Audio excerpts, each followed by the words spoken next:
Светата црква и ние како Македонска православна црква порачуваме тоа да се прави онака како што доликува на вистински верници, скромни со постни почестувања и во границите на она што е дозволено да се прави во чест на црковни одбележувања.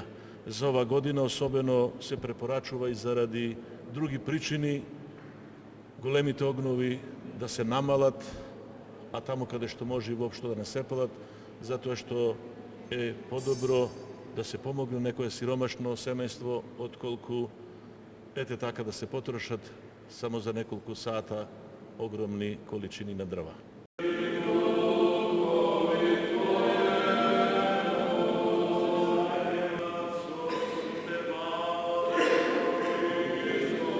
Делото на Свети Наум е огромно.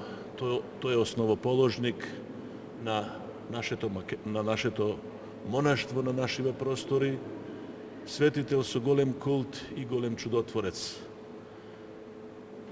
Тоа се потврдува и со тоа што неговиот култ се проширил и надвор од територијата и просторите каде што делувал. Неговиот култ стигнал и во Влашко во Романија, до Балатон и Мишколц во Унгарија, каде што е подигната огромна црква, може би после ова и најголема во чест на Свети Наум, а неговиот култ се почитува и меѓу македонските иселеници.